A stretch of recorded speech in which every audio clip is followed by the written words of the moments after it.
Good morning everyone, स्वागत है आप सभी का मुबारक एजुकेशन में। और हम आज इस डे पे पढ़ने वाले हैं एनाटॉमी एंड फिजियोलॉजी। दोस्तों, आज हम सीखने वाले हैं एनाटॉमी क्या होती है एंड फिजियोलॉजी क्या होती है। लेकिन उससे पहले मैं आपको एक छोटी सी कहानी सुनाना चाहूँगा, जिससे आपको जो है इसके बारे में बड़ा ही आसानी से समझ में आ जाएगा और देन हम इसकी एग्जैक्ट जो डेफिनेशन है वो अपन समझने वाले हैं। दोस्तों, एक बार की बात है, क्या हुआ कि बहुत पुराने ज़माने की बात है, जब कोई पढ़ाई नहीं हुआ करती थी, पढ़ाई का मतलब किसी को नहीं पता था एंड कोई भी साइंटिस्ट इस दुनिया में नहीं थे। उस टाइम में क्या हुआ कि एक सरफिरा आदमी था अमेरिका, मतलब कोई साइंटिस्ट था, मैं नहीं हूँ साइंटिस्ट। तो वो जो है ऐसे ही घूम रहा था, उसके दिमाग में एक दिन ऐसे अचानक से आया कि यार हम कैसे बने हैं, हमारी बॉडी किस तरह से बनी हुई है, हम कैसे हर चीज़ को कर लेते हैं, हम कैसे बोल लेते हैं, कैसे जो है यूरिन करते हैं, कैसे खाते हैं, कैसे पीते हैं, ये सारी चीज़ें उसके दिमाग में चल रही थी। तो उसने सोचा क्यों ना यार इस चीज़ को पढ़ा जाए और समझा जाए कि किस तरह से जो है हमारी बॉडी बनी हुई है, हमारी बॉडी में कौन कौन सी चीज़ें हैं, कैसे कैसे ये सारी चीज़ें होती हैं। उसके दिमाग में आया तो उसने सोचा यार चलो पढ़ाई करते हैं, इस बारे में थोड़ी जानकारी लेते हैं। तो उसने क्या किया कि उसने अपने बारे में देखा, अपनी चीज़ों के बारे में सोचा, तो उसको क्या दिखाई दिया, हमारी बॉडी में बहुत सारी मशीन उसको मिली। जैसे कि एक सांस लेने वाली मशीन मिल गई उसको, जो कि जिसमें से सांस आ रहा था और जा रहा था। तो एक तो ये मशीन मिल गई, उसके बाद में यूरिन को पास आउट करने वाली मशीन मिली, खाने की मशीन मिली, मतलब ऐसे चीज़ें मिली कि उसको ऐसा लगने लगा कि यार ये एक मशीन की तरह काम कर रही है। जैसे कि पानी निकालने के लिए हैंडपंप होता है, वो भी तो एक मशीन ही है ना। अब उस हैंडपंप से क्या होता है, वो किसकी मशीन है, वो पानी निकालने वाली मशीन है। ऐसे ही हमारी बॉडी में भी बहुत सारी मशीनें होती हैं, जैसे कि खाना खाने वाली मशीन अलग होती है, जैसे कि स्किन से पसीना निकलता है उसकी मशीन अलग होती है, यूरिन पास आउट करते हैं उसकी मशीन अलग होती है, हमारा दिल धक धक करता है, पूरे बॉडी को ब्लड सर्कुलेट करता है, ये एक अलग मशीन है। तो ऐसी काफ़ी सारी मशीनें उसको देखने को मिली। तो उसने सोचा कि यार मैं सबको अगर एक साथ पढ़ाई करूँगा तो दैट मीन्स मैं नहीं पढ़ पाऊँगा, इसका मतलब क्या है कि मैं तो एक साथ में तो नहीं कर सकता। तो उसने सोचा क्यों ना इसको एक एक करके पढ़ा जाए। तो सबसे पहले दोस्तों जो वो साइंटिस्ट था उसने सोचा कि मुझे क्या पढ़ना है, मेरी बॉडी को पढ़ना है। सबसे पहले उसने सोचा कि मुझे मेरी बॉडी को पढ़ना है। अब जब बॉडी को पढ़ने के क्या मिला, बॉडी को पढ़ने के चक्कर में उसने देखा कि जो हमारी बॉडी है वो बहुत सारी मशीनों से मिलकर बनी है। किससे बनी है? मशीनों से मिलकर बनी है। अब जब हमारी बॉडी बहुत सारी मशीनों से मिलकर बनी है तो अपन मशीन बोले हमारी बॉडी के अंदर मशीन, तो ये थोड़ा ठीक नहीं लग रहा है। तो उसने क्या बोला कि मशीनों की जगह हम बोल देते हैं सिस्टम। क्या बोल देते हैं? सिस्टम। तो ये फाइनल हो गया कि जो हमारी बॉडी है वो फाइनली किससे मिलकर बनी है? सिस्टम से मिलकर बनी है। तो ये तो डिसाइड हो गया कि भाई चलो हमारी बॉडी सिस्टम से मिलकर बनी है। लेकिन फिर उसने सोचा कि यार सिस्टम कैसे बने हैं, सिस्टम। अच्छा, इसने सोचा कि अब हमारी बॉडी में काफ़ी सारे सिस्टम है, तो क्यों ना किसी एक सिस्टम को पढ़ा जाए, क्योंकि अगर एक सिस्टम समझ में आ गया दैट मीन्स फिर बाकी सारे सिस्टम भी समझ में आ जाएंगे। तो इसने क्या किया, किसी एक सिस्टम को ले लिया। एग्जाम्पल के लिए हमारी बॉडी में बहुत सारे सिस्टम हैं, जैसे कि सांस लेने वाला सिस्टम, ठीक है, जैसे कि यूरिन करने वाला सिस्टम, जैसे कि खाना खाने वाला सिस्टम। तो इसने किसी एक सिस्टम को उठा लिया और इसने देखा, मान लीजिए एग्जाम्पल के लिए इसने सांस लेने वाले सिस्टम को उठा लिया। अब सांस लेने वाले सिस्टम में इसने देखा कि यार सांस जाती है हमारी नाक से होते हुए, नाक के पीछे जो है एक और ट्यूब होती है जिसको फेरेंक्स कहते हैं, उसमें घुसती है हवा, उसके बाद में इस वाली ट्यूब में आती है हवा, उसके बाद में ये और नीचे जाती है और इधर होते हैं हमारे फेफड़े। तो एक ट्यूब एक है, फेफड़े दो हैं, तो एक यहाँ पे जाके जो है एक ट्यूब दो भागों में बढ़ जाती है, वो अलग ट्यूब हो गई। उसके बाद में दो फेफड़ों में खुलती है, ये अलग चीज़ हो गई। तो कहने का मतलब इसको ये समझ में आ गया कि जो हमारा एक सिस्टम है, एक ही सिस्टम, सांस लेने वाला एक ही सिस्टम है, लेकिन उसमें बहुत सारे अलग अलग पार्ट्स जुड़े हुए हैं।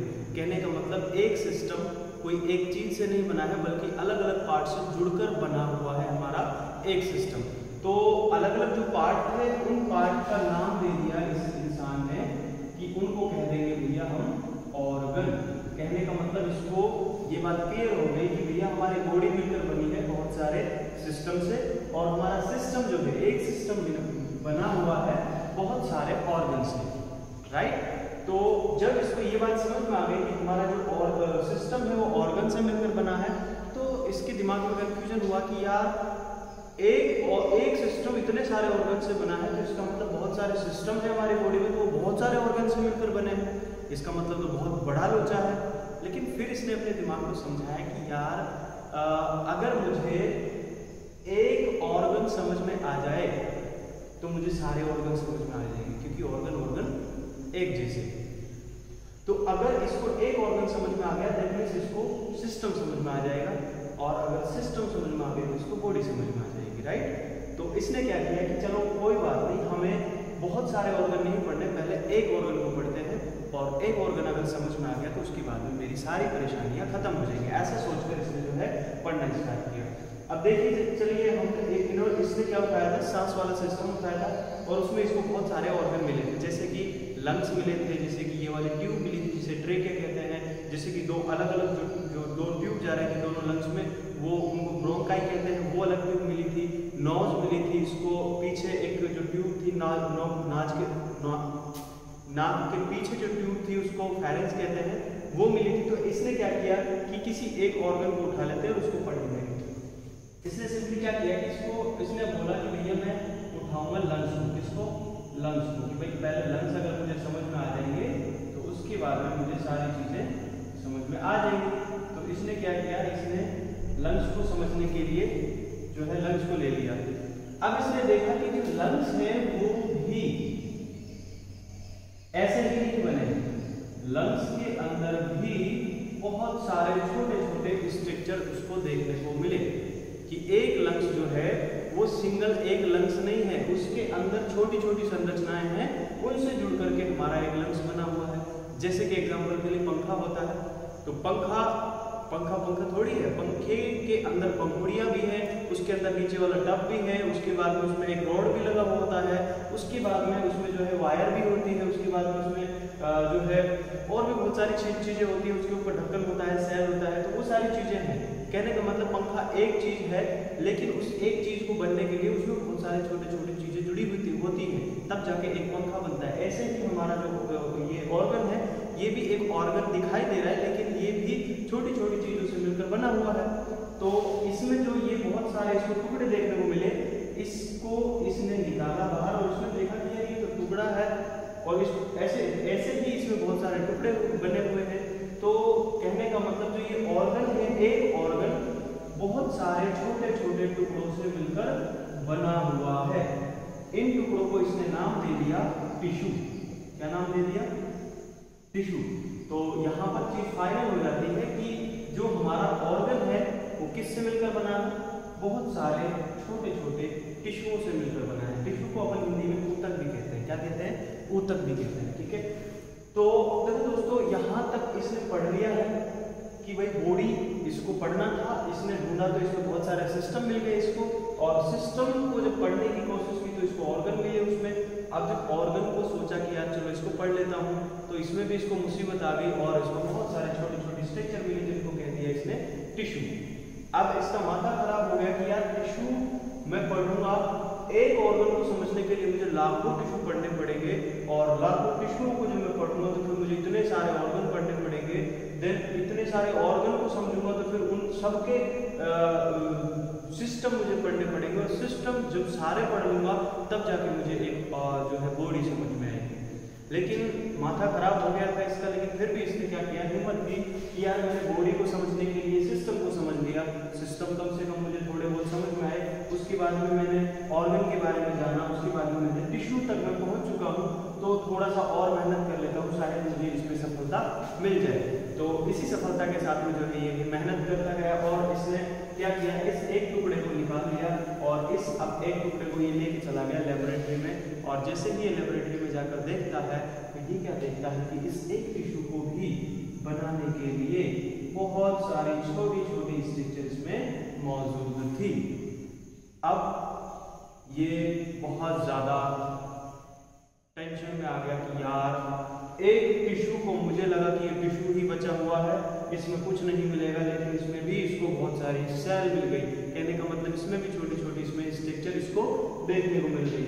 तो दोस्तों, जब इसने छोटी छोटी स्ट्रक्चर देखी तो ये इसको दिखाई दिखाई दे रही थी एक छोटे से रूम की तरह। रूम मतलब जैसे कमरा होता है, एक छोटा कमरा, और जो छोटा कमरा होता है दोस्तों उसको अपन एक लैटिन वर्ड में अपन बोलते हैं, कमरे को बोलते हैं अपन दोस्तों सेला। क्या बोलते हैं? सेला। एक कमरे की तरह इसको इस टिश्यू के अंदर संरचना देखने को मिली। उस संरचना का आकार जो है एक कमरे की तरह था, इसीलिए इस कमरे को अपन दूसरे लैंग्वेज में बोलते हैं सेला, और इस सेला से इसको नाम दे दिया इसने, इस छोटे स्ट्रक्चर को सेला। क्या नाम दे दिया? सेला। लेकिन सेला दोस्तों एक अजीब सा नाम लग रहा था, तो मतलब इसको अच्छा नहीं लगा, इसलिए इसने ए को हटा दिया यहाँ से, और जो स्ट्रक्चर बनी, जो स्ट्रक्चर का नाम बना वो आ गया दोस्तों हमारे पास सेल। तो फाइनली इसको ये चीज समझ में आ गई कि भैया बॉडी बनी है सिस्टम से, सिस्टम बने हैं ऑर्गन से, ऑर्गन बने हैं टिश्यू से, और टिश्यू बना हुआ है सेल से। अब जब सेल को पढ़कर सेल को उठाया तो ये छोटा स्ट्रक्चर और मिला इसको, जो लास्ट में इसको उठा के देखा तो इसमें इसके अंदर कोई और मतलब इसको खास चीजें नहीं दिखाई दी। इसके अंदर जो चीजें दिखाई दी वो अपन आने वाले चैप्टर्स में पढ़ेंगे कि सेल क्या होती है, सेल के अंदर और कौन कौन सी चीजें पाई जाती है। लेकिन यहाँ तक ये चीज फाइनल हो गई कि हमारे बॉडी की सबसे स्मॉलेस्ट यूनिट, सबसे छोटी इकाई की अगर बात की जाए तो वो होती है दोस्तों सेल। इस तरह से हमारी बॉडी का जो है पढ़ाई की गई, पढ़ाई की शुरुआत की गई। इस तरह से जो है हमें समझ में आता है कि हमारी बॉडी किस तरह से, किस चीज से मिलकर बनी है। अब देखो दोस्तों, हमें सबसे पहले समझना पड़ेगा सेल को। अगर हमने एक सेल को समझ लिया, सारे सेल समझ में आ जाएंगे, और सेल अगर हमें समझ में आ गए तो हमें टिश्यू समझ में आ जाएंगे, क्योंकि टिश्यू सेल से मिलकर ही बने हैं। और अगर हमें टिश्यू समझ में आ गया तो दोस्तों हमें ऑर्गन समझ में आ जाएंगे, क्योंकि ऑर्गन टिश्यू से मिलकर बने हैं। और अगर ऑर्गन समझ में आ गए तो हमें सिस्टम समझ में आ जाएगा, क्योंकि सारे सिस्टम ऑर्गन से मिलकर बने हैं। और अगर सिस्टम सारे समझ में आ गए तो हमें दोस्तों बॉडी समझ में आ जाएगी, क्योंकि सारी बॉडी हमारी जो है वो सिस्टम से मिलकर बनी है। आई होप आपको यहाँ तक तो समझ में आ गया होगा। चलिए दोस्तों, अब हम हमारे मेन टॉपिक की तरफ चलते हैं, और मेन टॉपिक है हमारा एनाटॉमी एंड फिजियोलॉजी। जो एनाटॉमी है उसका एग्जैक्ट मतलब क्या है, और फिजियोलॉजी जो है वो उसका एग्जैक्ट मतलब क्या है। दोस्तों चलिए देखो, हम यहाँ पर हेडिंग डाल देते हैं एनाटॉमी। एनाटॉमी का मतलब क्या होता है दोस्तों? एनाटॉमी का मतलब होता है कि हमारे बॉडी के स्ट्रक्चर की स्टडी करना। हमारे बॉडी के जितने भी ऑर्गन हैं उनकी क्या स्ट्रक्चर है, वो किस तरह के दिखाई देते हैं, क्या उनका कलर है, कितना उनका वेट है, किस तरह से वो जो है उनकी आकृति है, ये सारी चीजें अगर हम पढ़ेंगे तो वो पढ़ेंगे हमारे इस वाले टर्म के अंदर, जिसे कहते हैं एनाटॉमी। क्या कहते हैं? एनाटॉमी। दोस्तों उसी के अपोजिट में अगर बात की जाए फिजियोलॉजी की, तो दोस्तों फिजियोलॉजी को अगर एक वर्ड में समझना चाहें तो एक वर्ड में फिजियोलॉजी का मतलब होता है दोस्तों फंक्शन। फिजियोलॉजी का मतलब क्या होता है? फंक्शन। और एनाटॉमी का मतलब क्या होता है दोस्तों? स्ट्रक्चर। ये दो वर्ड आपको अगर याद रह जाएंगे तो आप कभी भी एनाटॉमी एंड फिजियोलॉजी के अंदर कभी कंफ्यूज नहीं होंगे कि एनाटॉमी क्या होती है और फिजियोलॉजी क्या होती है। चलिए दोस्तों ये समझते हैं। देखिए इसकी डेफिनेशन की अगर बात की जाए तो it is branch of medical science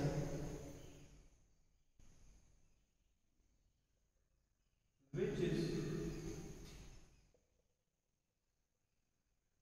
deal with the study of structure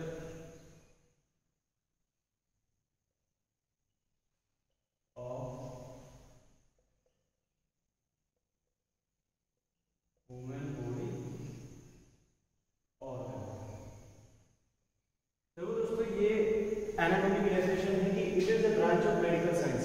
anatomy जो है वो मेडिकल साइंस की ऐसी ब्रांच है जो डील करती है स्टडी के साथ में, किसकी study? Structure of human body organs. कहने का मतलब ये हमारे मेडिकल शाखा की, ये हमारे मेडिकल साइंस की एक ऐसी शाखा है जिसके अंतर्गत हम पढ़ाई करते हैं हमारे ह्यूमन बॉडी ऑर्गन के स्ट्रक्चर के बारे में। आई बात समझ में? जिस मेडिकल टर्म के अंदर हम ह्यूमन बॉडी ऑर्गन के स्ट्रक्चर की स्टडी करेंगे वो कहलाएगी दोस्तों एनाटॉमी। उसी के अपोजिट अगर बात करें तो फिजियोलॉजी की, तो फिजियोलॉजी की भी डेफिनेशन एकदम सेम टू सेम है, बस एक ही चीज का डिफरेंस है दोनों में, वो है फंक्शन। जैसे कि मैं लिखूंगा it is a branch of medical science